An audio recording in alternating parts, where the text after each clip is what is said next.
family. This is Just Alive TV, or giving you something to talk about. I'm your host, Melissa Krechler. I'm an identity coach, spiritual teacher, business mentor, as well as creator and founder of Just Alive TV and the Women Supporting Women Can Network. Today, we're going to be talking about redesigning education, and I'm really excited for this episode. I absolutely love it. I have my own ideas for redesigning education. Some of them a little off the wall and a little crazy, but hey, most of the most genius ideas start out as crazy ideas. So why not? Join and like and follow us. You can find us on all of our social media platforms at Just Alive TV, or you can sign up for our newsletter at justalivetv.com. If you'd like to be a guest speaker, or if you'd like to see a topic featured, please reach out. We're always looking for new inspiration for our daily topics. Today's episode has been sponsored by Phoenix Identity. Go and check out their Smarter method, Smarter Kids method in particular on this one. Go and check that out, link in the description so you can see what the Smarter method is, or Smarter Kids is, and go from there because there's a lot coming with that. Today's guest speaker is Shira Leibowitz. So would you like to introduce yourself? Yeah, absolutely. So I am Shira Leibowitz, and very happy to be here. I spent my career 20 years as a principal of pre-K to 8th grade schools, mostly kindergarten to 5th grade, and always wanted to bring the play and project-based learning of early childhood up through the grades. That's long been my approach. And in 2019, July of 2019, I was very blessed to be able to open my own childcare center and preschool and to really do it. So I felt like early childhood was the space where we could really build a foundation to redesign education, what we're talking about. Now, I've taught or led programs, students of literally every age from birth to doctoral students in education. I still teach doctoral students in education. And I do believe that early childhood has so much to teach. So that was July of 2019. And I've been on this journey, and a lot of world events happened in the middle. So that led us a little off course and in various other directions. And it remains a focus on redesign. And actually, I do have a book coming out, Havens of Hope, Ideas for Redesigning Education from the COVID-19 pandemic, that talks a lot about what educators have accomplished in the past few years and what that could mean if we choose to make it mean redesign, what that could mean for us moving forward. Absolutely. You and I had some interesting discussions when we first started talking about it. And today I gave you another one of my interesting ideas. We did an episode, Raising Smarter Kids, the other day, and I am all for changing the way that we raise our children. I've noticed for myself that even with my own children, there are things that they learn and things that they don't learn. And depending on their situation, their lifestyle, what their parenting style is, our kids are missing things. I have one child that is very highly anxious, was born that way. And so they need something different. I have one child who is very out there and into just absolutely everything. Something's not good, and they need a different hand. I have one child that has no confidence or, outside the home skills. They're great at home, but when it comes to anything outside the house, they're very closed off and very shy and reserved. And then I have another child that went off the rails. Totally good now.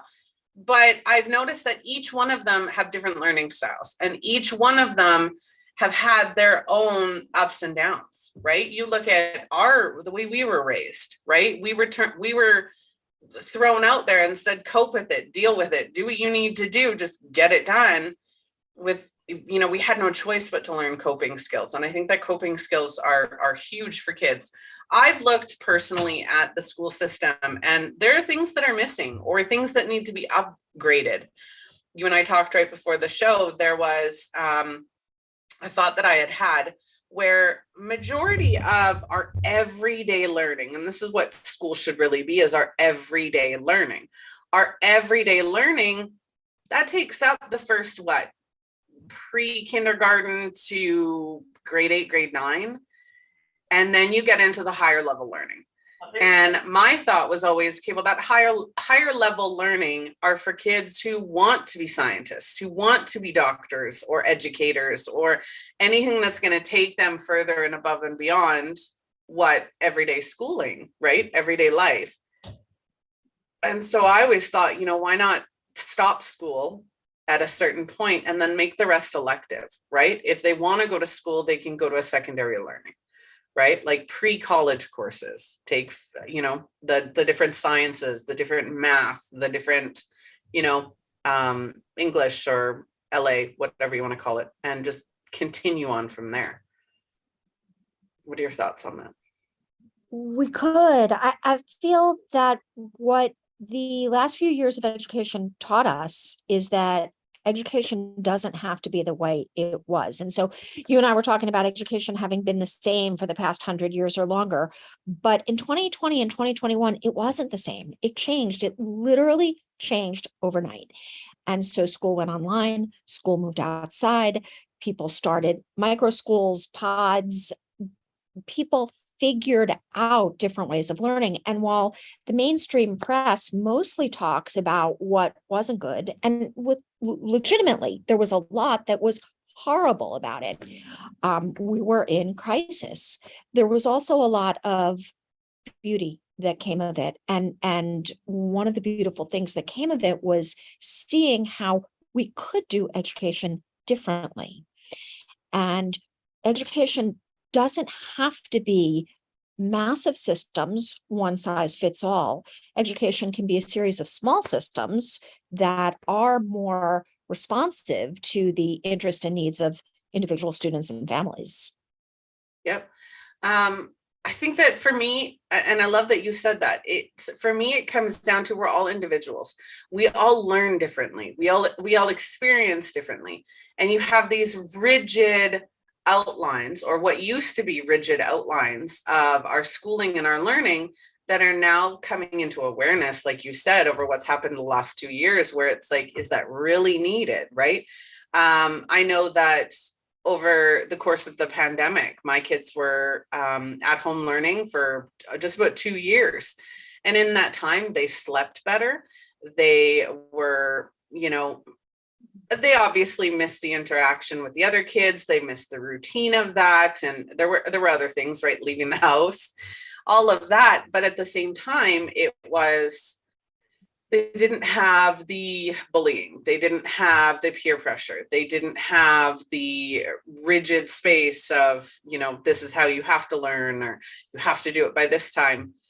I found a letter the other day, and I was mentioning that to you before we started. I was mentioning this letter that I saw on Facebook the other day, and it was great. I even told my husband about it because I was just like, this is too good. And it was a young boy, and he didn't do his homework. So his parents got this email saying, your son didn't do his homework. And so he ended up having to write a letter, and it was posted online as to why he didn't do his homework. And I want to read that letter because the logic behind this letter is so on point that it's absolutely hilarious, but it's not even funny because it's so on point. So I didn't do my homework because I don't want to do schoolwork over the weekend, because it is a stress-free time to go out with friends, watch TV, and play games. I don't do it also because it makes me very mad and unhappy. I do what makes me happy because I want to be happy. Plus, my mom has been finding gray hairs, not trying to stress out. And this is okay. So the real world jobs don't give you homework unless you're a boss or teacher. Homework is not a real thing in the real world. So we should not have to do it in school because it's not useful. Case closed. The court rules in favor of, and then he says his name, in the case of students' homework. And it was the logic behind it was so on point, because when it does make them unhappy, right? The weekends, even adults, when you work a 9 to 5, your weekend's your time. After that 5 o'clock, you punch out, you're done. And that's most careers, most jobs, right? Where you don't take your work home. And there was just a great example of how school wasn't mimicking real life. It wasn't teaching real world. For me, school teaches a lot of very rigid, you have to be one way, do one thing. I remember being in grade 4 and I would cry every day after school because I had one of the most horrible teachers you could possibly imagine. And I remember we were getting ready for our Halloween party. And again, it was grade 4, right? So Halloween parties at that point were fun. Everybody brought something and you played games and it was a great time. So we're getting ready for this Halloween party and we were doing multiplication. And even to this day, I still struggle with multiplication. If you put me on the spot, my mind will completely blank. And a lot of it comes down to this interaction with this teacher. There were probably about 5 to 7 of us sitting outside that classroom while everybody else got to be at the Halloween party. And she would literally ask you for your multiplication table and she would snap her fingers. And if you didn't know it by the snap of her finger, you weren't allowed in. And yeah, go ahead. Oh, yeah, no, I feel, the education system today focuses on what the system perceives as college and career readiness. And we could argue over whether it's effective in college and career readiness. But great education is grounded in a purpose that's bigger. And so an example, Maria Montessori began 1907. So we're talking about 20th century, a long time ago, but really different than most of what we see today. And her grounding was peace. She was living through 2 world wars. So peace was real. That was real world. And she was a warrior. She believed that world peace begins in early childhood classroom, peaceful early childhood classrooms. So she was teaching lots of things, and the schools were superb, most of them, and they were grounded in this deeper purpose of peace. She was nominated for the Nobel Peace Prize, so it made an impact, right? School can be for something bigger, for something more significant to us. And that's been so on my mind recently. And so for me, there are a million different things it could be. And I do believe in small education and responsive to individual families and students. For me, it's about well-being. Coming through pandemic, it was, can we figure out how to be okay no matter what's thrown at us, no matter what's happening in the world? And it means physically, it means social, emotionally, it means spiritually, it means intellectually, it means financially. So that career readiness is important. We've got to figure out how to support ourselves in the world. But you have to think about, well, what does well-being mean? And it's not the same for every single person. So I think it's a gift and a possibility of our times to be able to say, well, what's the point anyway? And here's a child who was able to say in your letter, which is magnificent, and there's so much research about homework not having any impact up until at least middle school, if not high school. So what are we doing to kids? What message are we giving? He was giving an argument about homework not having value. And it's a beautiful thing. And it was a powerful statement.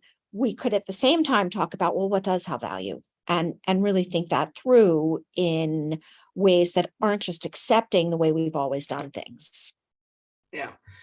I think going forward, right, I feel that education as it stands today, and not to talk about any schools that have done progress, that have made changes. We're not talking specifically about any school or any practice, but look at the mental health. Right. And now mental health is everything.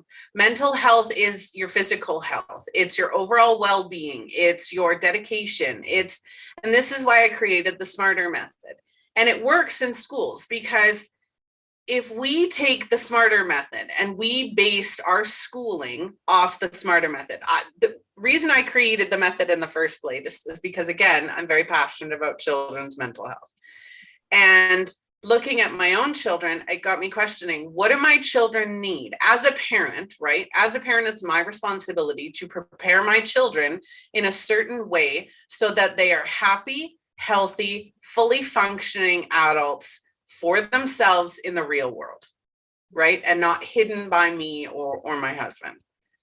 So how are we teaching that in schools? So in schools, you have a lot of, again, rigidity, where instead of being Melissa and Shira and all of the other students, we're statistics, right? In school, you're a statistic. Yes, your teacher will know your name. Yes, your teacher will most likely care about you. You're with that teacher for 8 months out of a year, right? You're going through multiple teachers throughout the years, depending on the schooling system. And your statistics. Well, my class did this well in, the exams, or we need to just get your marks to here and you're good. But again, every life is individual. Every person is individual, right? And I'm not saying to have individual classes for individual people, because that would never work. But I'm saying if we actually focused on the things that they do need. Now, absolutely, they need an education. They need to know how to do math. They need to know how to write. They need to know how to speak and how to read and how to do the calculations. And, I love that they used to have, and not all of them have it anymore, home economics. I remember making a sweater, knowing how to sew. If my clothes broke, I was able to fix them. I now have part of my business is sewing bags, right? And making things, making products, right? We're going into a society where we're seeing people struggle with mental health. And I'm sorry, I'm going to bring this up. So for anybody who struggled with this, my heart bleeds for you. But the amount of school shootings, those are children targeting children, their mental health. That's mental health. A child targeting other children. That's mental health, right? We have the school system where majority of kids are either bullies or being bullied, or they're loners who don't get interaction from either or because they're quiet and very withdrawn. And we're not focusing on those things, right? Yeah. It's all about the actual education. We're not teaching them coping skills. We're not teaching them mental health and who they are as an individual. There are a few things I want to say. One is my heart goes out to teachers right now. It's hard. Yep. And massive numbers of superb teachers are leaving the field. They have had it. So, and I know you don't mean this, Melissa. This is not in wondering how things could be different. Like it's not about any particular teacher. No, it's global. Yeah. Right. It's not just the teachers, it's parents, right. Everybody, right? That's a global accountability. Yeah. I would never go after the teachers. I know that. I totally know that. So I just wanted to say it because, people feel rightfully so sensitive. Teachers have been on the line in so many ways. The past few years have been excruciatingly difficult for educators who have really done extraordinary work. So that's one thing I want to say. The other thing I want to say is back to this, my grounding and well-being and mental health, emotional health, and the school shootings, each time one happens, I remember my fourth grade teacher who was excellent. She was toward the very end of her career. She was way past an age that most teachers retired at that time. And she's like a walking history book. She told stories all the time. And we learned from her through her stories, and tons of stories about living through the Depression and how they managed and what her family did, and really brought the learning to life in this beautiful way. And she was this kind of wise grandmotherly mentor to us. And there was this period of time where we were using the term evil as slang, saying things like, my mom is evil, she made me eat my broccoli last night, things like that. So she wanted us to understand what evil means. And I remember, I don't know why I remember it as if it were yesterday, but her getting really serious, and you could kind of see her mind working to try to think of an example to give us of what is evil. And she said, evil would be a terrorist going into a school and shooting children. It's the worst thing she could imagine ever happening. And And I remember when Columbine happened, I've been in education a long time, thinking, holy crap, like this was what Mrs. Jackson thought was evil. And here it's a troubled child. It's not a terrorist. And then it happening more and more and more. So yeah, I think there's a lot of work for society to do to look inward and to try to understand how in one generation the unimaginable becomes frequent. Yep.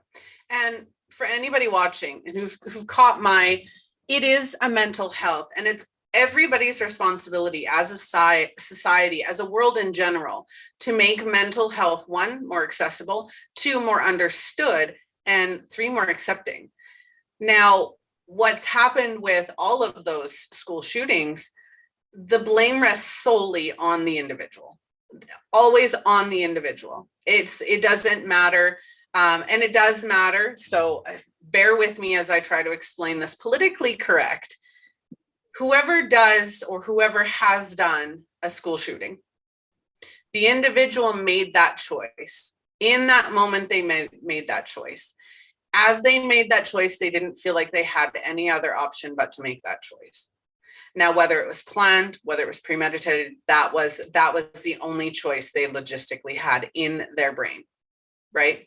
Now, I'm not saying that's anybody else's fault because they made that choice. We can't blame our choices on anybody else. We hold ourselves accountable and responsible. But when somebody is at a point where they make that choice, they don't understand their emotions. They don't understand their responsibility. They don't understand that it wasn't everybody else's fault that they felt that way. And they create it. Right?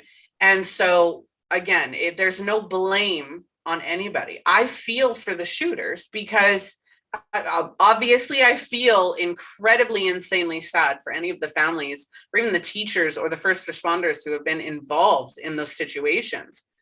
But as an individual, I can put myself in that person's shoes and realize the devastation they felt to go to such lengths. I don't think that's an easy choice. When you're in a highly emotional state, that's when those choices get made. When you are in a high emotional state and you don't know how to control it. That's why people turn to drugs and alcohol. That's why people turn to, abusing themselves, is a lack of emotional control. Yeah, these are topics much bigger than education. And I think that educators are right, absolutely right in stating don't put it all on our backs. And I think that that's in large, part of the reason that teachers are fed up and principals are fed up, because it's not educators who cause these problems, and it's not educators who are going to solve them, although educators are giving heart and soul to care for as many kids as we can, as well as we can, during historically epic times. So to say it's been challenging the past few years for educators is a monumental understatement, and for kids and for parents and for all of us. So what's the way forward? Winston Churchill is known for lots of things, but known for having said, never let a good crisis go to waste. When he said crisis, that was a monumental understatement because his crisis was World War II. So we've been through crisis, we've been through trauma, we've been through tragedy. So, and not to idealize it in any way, we didn't choose to go through it, but since we did, what is it that we can take from that experience that we've earned through going through that experience in order to redesign and in order to together create a future better than the present in which we find ourselves? Yeah, I think that you are right. It's not any one person. And I thought about being a teacher for many years. I don't have the patience. I commend teachers and first responders and nurses for the things that I can't do. I am squeamish as hell, so I could never be a nurse. And I know like 10 nurses. I couldn't do it. It's not something I could possibly do. So the same goes for teachers. I couldn't spend day in, day out, 8 months out of a year, 10 months out of a year, teaching other people's kids, not even just one, but multiple children at one time. I couldn't do it. So my commendations to all teachers, because I I couldn't do it. Yes, I remember back in, I don't know, it must have been 2013, earlier. Maybe it was like 2011 or 2012. I'm not sure. But we were doing lockdown drills back then. This isn't new.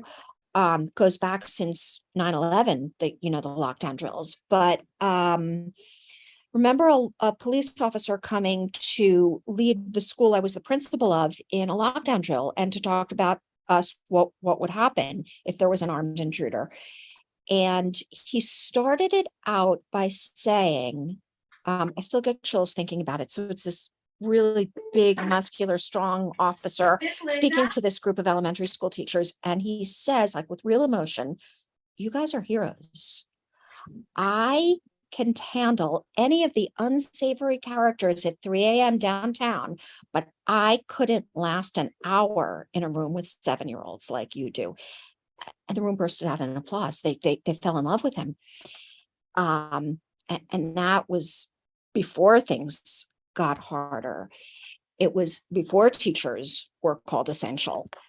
We are essential. And so often, the blame of the world gets put on the shoulders of those who have hearts big enough to open themselves up to try to do their part. And we don't want them battered down in the process of trying to do what they can, even when it's perfect and messy. Yeah. I, as a parent, and I've had to go to bat for my children. I have a type 1 diabetic daughter who not a lot of people understand what that means or how to deal with that. So I've had to go to bat to the school. I have another child that is allergic to the cold. And when you tell people that you have a daughter that is absolutely anaphylactic, allergic to cold, it's like, what? And I live in Winnipeg, Manitoba, Canada, where it gets minus 50 with the wind chill in the winter and plus 45, plus 50 in the summer. So we get quite the weather here. But I had to fight even to have her picked up in front of the house, right? But at the same time, and the reason I'm stating that is we as parents feel that we have to fight for our kids, right? Mm-hmm.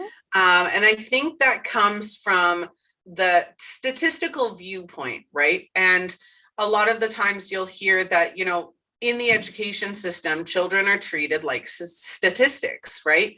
And if they don't meet certain requirements, they're below those statistics, right? Or vice versa. And then what's ended up happening is you have parents who get an email, your kid didn't do this, your kid didn't do that, this is missing. And a lot of parents, not all, but some parents go back and say, and it becomes the teacher's fault. I don't understand when it became the teacher's fault that the kid wasn't doing what they needed to do, right? Now, I can see absolutely defending if there's a stereotype, if there's, a lack of diversity, if there is, anything that is morally or acceptably not allowed from the teacher, because that does happen. Unfortunately, it does. But at the same time, there should be more investigation done on both ends, right? Is the kid telling the truth about what happened? How do we work through this? Is the teacher telling the truth? How can we come to an equal resolution? I don't think that happens enough. And I think that goes hand in hand with everybody. And I think for me, redesigning education is understanding what's actually needed for teachers, for students, for staff, for futuristic goals, right? What is our goal? Is our goal just to send them to college and university? Because that's not happening as much now, right? So are we teaching them how to be well-rounded individuals who are smart, who are considerate, who are kind, who know how to follow the rules? Basically, in my opinion, school is teaching kids how to conform and how to follow rules and how to be good employees. That's, in my opinion, that's what school teaches because of the way school is taught. Yeah. And we've been saying that. I mean, I've been part of conversations saying that since at least 2001. We've been talking about 21st century education since the turn of the century, 2000, 2001, 2002, when the 21st century actually was new.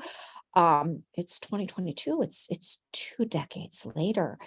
And school life is messy, kids are messy, humans are messy, schools are messy.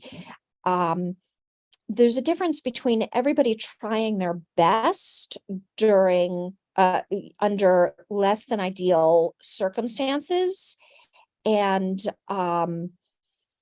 not having the outlets to have the conversations and not having the opportunities to really think about, well, what's core? So Maria Montessori talking about peace today, we could argue forever about what is core: equity, justice, peace, well-being, democracy, care. I think it's a great exercise for people to really think about what is it that matters most to me, for individual teachers as well, because within a school structure, you can still be within the school structure and bring your heart and your purpose in the ways that you can. And small ripple effects, the small things are big things. And if we opened up the conversations and said, well, what do you think? Ideally, if you could have education any way you wanted it, what would you want it to be? We would never come to consensus. How could we? We're humans, we're diverse, we have different perspectives, but we would make progress in understanding what's possible, and we would find different outlets and different ways of teaching and learning. And we proved, March of 2020, from one day to the next, schools changed. And they did it in a day. They did it in 2 days. What would have been a strategic plan for 10 years happened overnight.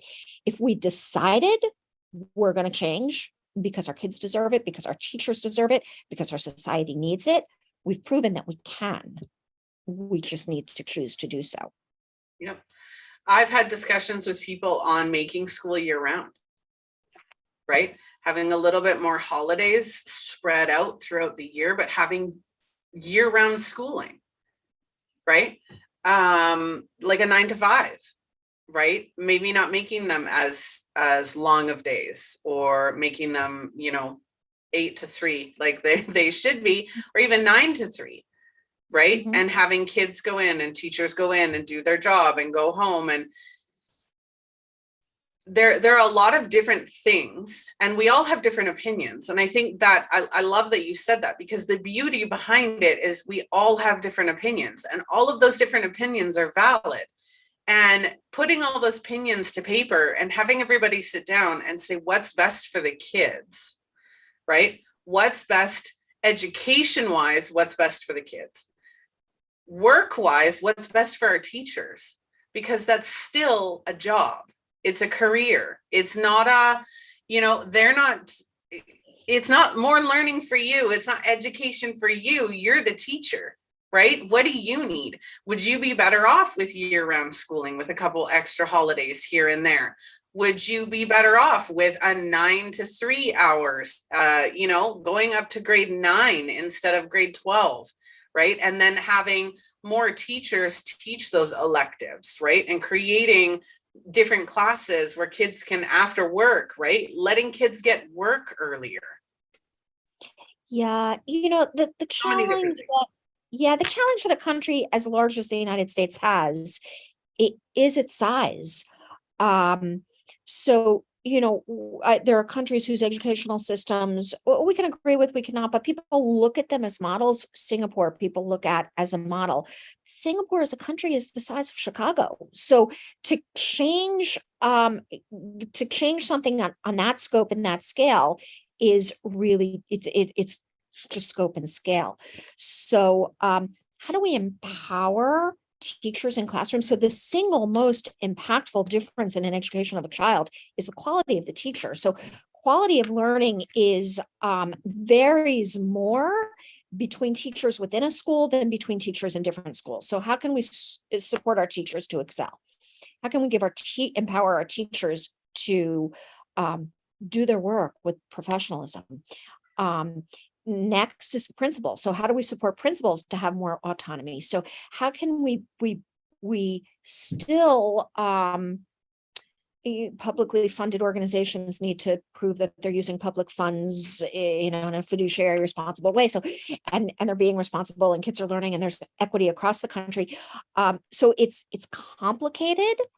Oh, for sure. So, right. So, but I think that, teachers, principals, superintendents, can start where they are, starting where they are with what they have, and not worrying about what they can't control. Maybe they'll worry about it sometimes, but trying not to worry about what they can't control, and trying to say, well, how can we make the experience the best we possibly can, given the constraints we're under, and lobby for things we want changed. But before there are changes in a more massive way, how can I start my change? Right? Yeah.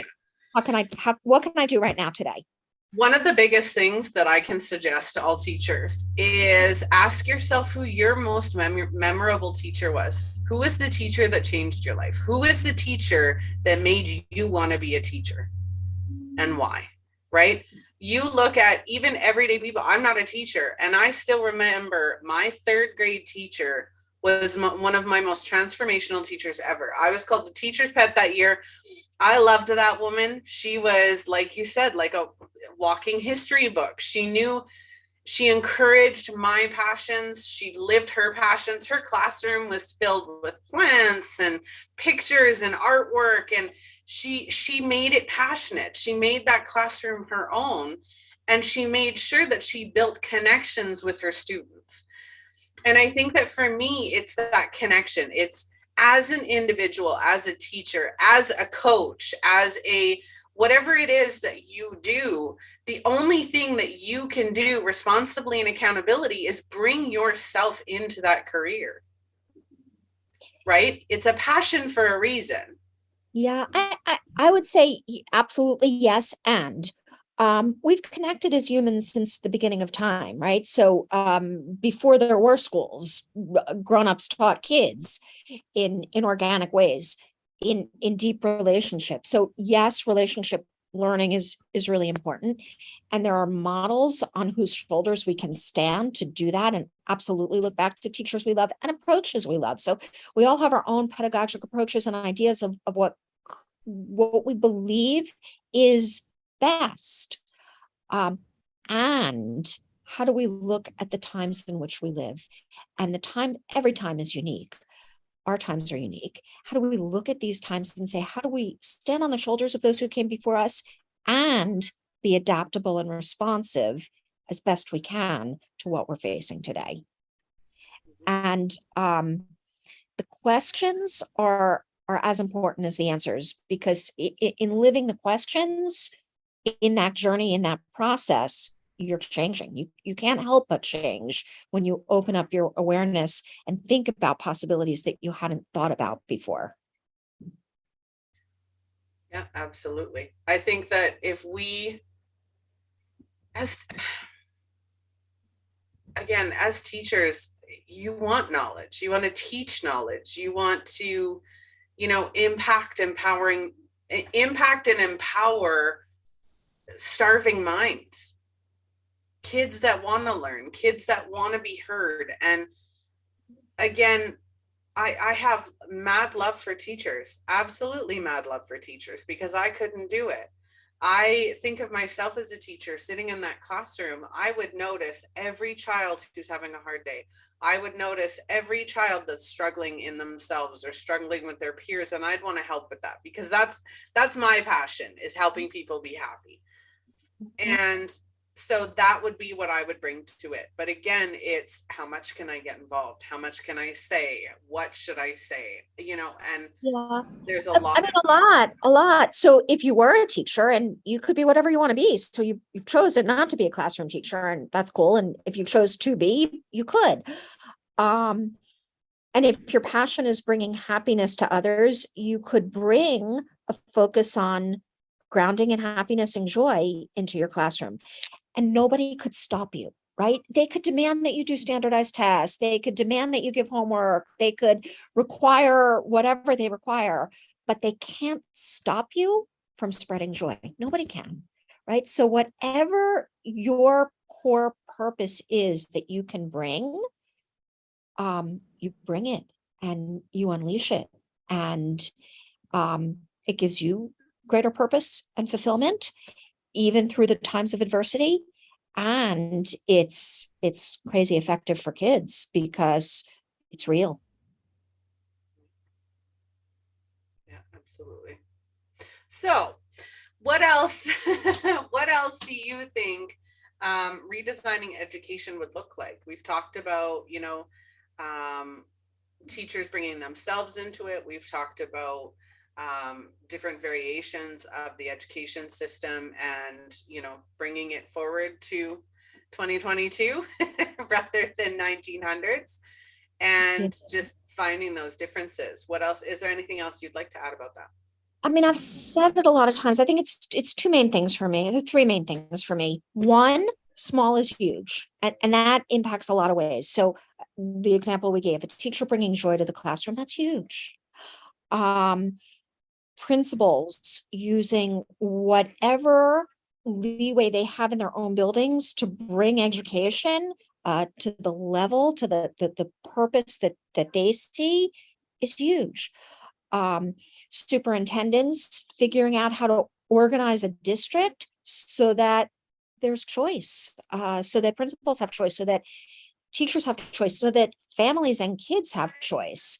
So to open up possibilities and to believe that we can make the impossible possible. We did it through the pandemic. We made the impossible not only possible, we made it routine and every day. We would have thought, if you had told us back in, the end of 2019, what was coming, nobody would have believed it was possible. And it was done. And in many cases, it was done really, really well. So there's a choice. I mean, we didn't want to have a choice. No one could say, COVID, go away. We don't want you anymore, right? It was here. There was nothing to do. But if we made the choice that the well-being of our kids is core, that being adaptable and relationship rich is core, and we're not going back on it. Just like we didn't go back on COVID because we couldn't, we could choose that we won't. So, it's small is huge. It's embrace choice. And if it matters enough, live in it so that it matters and don't turn back. And I think the last piece for me is where I've come to on all of this is well-being. So yeah, I absolutely want kids to be happy, but I also want them to be allowed to be sad and allowed to be angry and allowed to feel all the feels, and to be able to face all those emotions, knowing that they have the power to, without being overwhelmed and drowning in those emotions. So that for me is emotional well-being, when all of the feelings have a place. Where we do focus on physical well-being and what does it mean to care for yourself, physically, nutrition, exercise, financial well-being. What does it mean to make a living in this world and to open? This is as we get into high school, you talked about not all academic courses. What does it mean to figure out the different ways that you could make a living and experience financial well-being? So social emotional well-being, really focusing on what does it mean to be in relationship, that we know is so core to long-term success, so much more core to long-term success than much of academics. So it's I guess those three pieces I would say: small is huge, choice, and well-being, and a focus on well-being. And we can redesign education. We proved it to ourselves. We can believe in ourselves and we can take the step forward and not blame, fight. Absolutely. We can be warriors for what we believe in, for sure. And while we're fighting with what we have, make the decision right away to bring all we have in the ways that we believe to serve the kids that we have the gift and the blessing to be able to serve.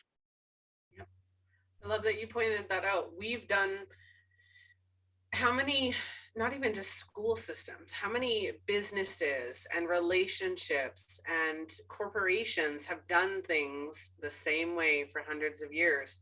And they're like, well, we've been doing this for so long, we can't change it. COVID did change it. Mhm. The pandemic did change a lot of things. There's a lot more working from home. There's a lot more leniency. There's a lot more. We're in 2022. The world is changing. And if we focus on changing it the right way, we could create a smarter world. And when I say smarter, the E, and I love that you mentioned that, the E on the smarter method is emotional stability. And that means it's okay to not be okay. I'm all for that. So I love that you mentioned that. It is okay to not be okay. It is okay to be sad, but we need to teach each other how to process those emotions, how to work through them. You look at kids that are having temper tantrums. You can't do that. Well, why not? I'm an adult and I have a fucking temper tantrum sometimes. Pardon my language, but yeah, like I'm allowed to have temper tantrums every so often. I will hold myself back from hurting anybody else's feelings, but right before the show, I had a little mini temper tantrum in my head. I was so annoyed. My husband's on crutches and we smoke. So we were going outside for a cigarette, and all of us, I was going outside for a cigarette before the show. There was no plan of anybody else. And then they decided to join me. And I'm like, and he's like, give me a minute. I'm like, no, I don't have a minute. Get up. We're going now. Otherwise, don't join me. Like just mild temper tantrum, right? And then I'm like, I'm not mad at you, but I wasn't, this is the ease, the ebb and flow of me just being able to do what I need to do without you home. But he's home. So it's like, anyway. Yeah. But that's exactly what it is. You think of kids, if a kid comes into school and they're having a hard day and they're lashing out, they don't know any better because they haven't been taught how to process, control, acknowledge, and move through those emotions.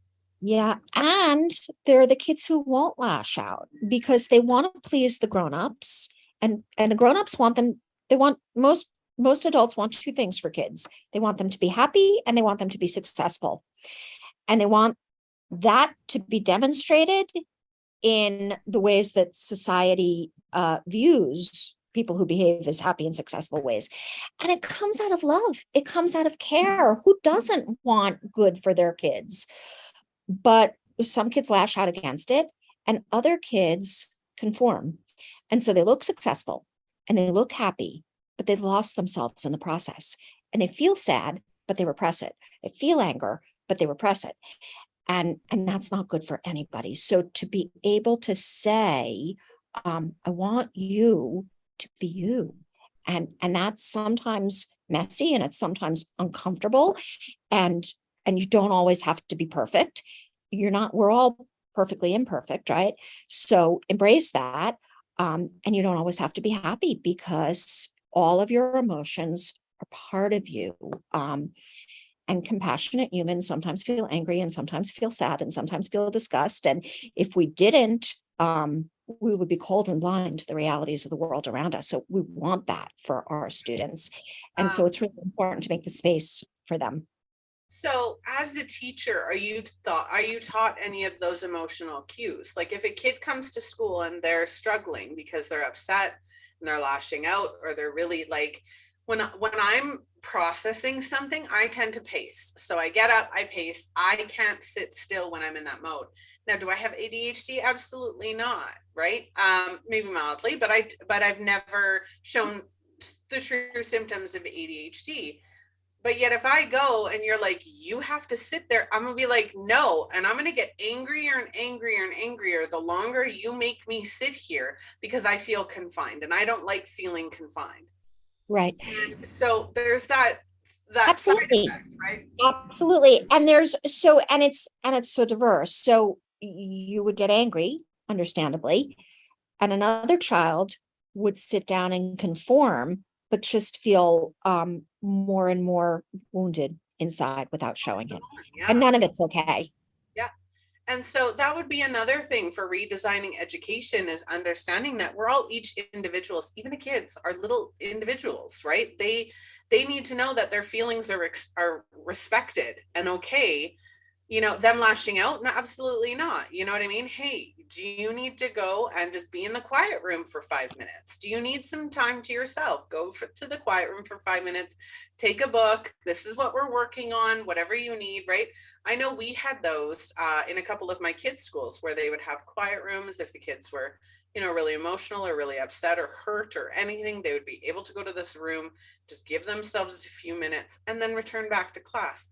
And when you give them that acknowledgement and that power to be like, okay, I understand you're upset, nothing wrong with that, right? As long as you're not disrespecting me or the class, there's absolutely nothing wrong with that.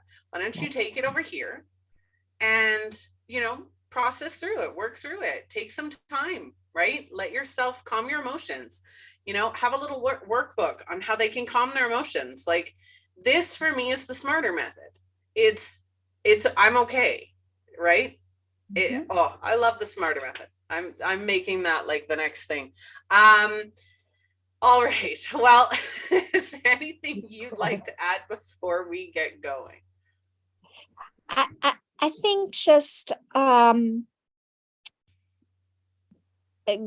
Dewey, great educator, said we don't learn from experience, we learn from reflecting on experience.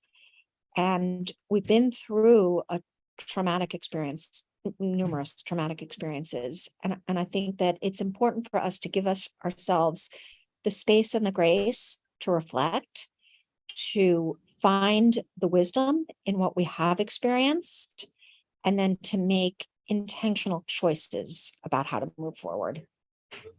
In whatever way that looks, right? Yes, if you've whatever way that experienced looks. in the last 5-10 years that's got you questioning your career choice, questioning your identity, questioning where you want to go, absolutely take that time and reevaluate and make the choices that work for you.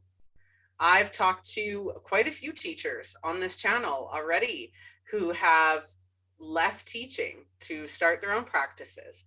And you know what? Maybe that's something that has to be done to create reform or create those changes. So absolutely, wherever it is that you're at, if you're watching, if you're struggling, whatever it is that's going through for you, take that time, look within yourself, ask yourself, is this really what I want? As a teacher, like we both said, take some time, put your passion into it, right? If teaching, look at those teachers who put on the wall, you line up outside of the classroom before you go in, and you get to choose whether you want to hug, whether you want to dance, whether you want to high five, or whether you want nothing. And as you hit the wall, wherever it is that that picture lies, you get what you asked for and you get in the class, right? And it's a little way to build individuality and choice, right? But those teachers are really putting their own swing on things. So definitely put yourself into it. Question what it is that you want out of your role as a teacher or a principal or as a superintendent. What little changes can you make? Because when we start to make little changes, and reform doesn't happen to an entire country in one day. So if one school wants to try it out, or if somebody who is thinking of getting out of teaching wants to try a different schooling method, why not? If you could get a group of people together, and I'll provide the smarter method for mental health and awareness and health and wellness, and you guys do the educational part. I'll give you that. You do schooling from pre-K to grade 9. Go right ahead, and see how the kids turn out, right? Because shoot, as parents, I've had 4 kids. All of them have been learning lessons. All of them have been different. I've had to parent them each individually. None of them wanted the same things. So why not try, right? That's the whole point, trial and error. All right. Well, thank you for joining me today. I really appreciated it. Thank you so much. It's great to talk to you. Sorry for my tangents. I tend to go on tangents every so often, especially when I'm really passionate about something. I get sidetracked with it. So, yeah. It's a free flowing conversation. No worries. It was great to talk to you. All right. Well, for anyone watching or catching the replay, if you would like to get in touch with either myself or, okay, how do you pronounce your name properly? Shira. Shira. Because I know I said Shira at the beginning and then you corrected me and I'm like, Shira. Yeah. Okay. If anybody wants to connect with either myself or Shira, please do so. Our links are in the description of this video or this episode, wherever you're watching, listening, or whatever, however you're entertaining this episode. If you'd like to get involved with this conversation, you can reach out to either one of us. You can comment on where you're watching us or message from where you're watching. I will make sure to get the message to Shira. Yeah, thanks so much for joining me. Thank you. All right, Just a Family, this has been your episode today. Our sponsor, Phoenix Identity, with the smarter method, but smarter kids is the particular topic today. And go and check that out, link in the description. And yeah, we're always looking for guest speakers. We're always looking for featured topics. We want to give you something to talk about. So if you have something you want to hear us talk about, get involved. Let us know. Talk to y'all later. Lots of love. Bye.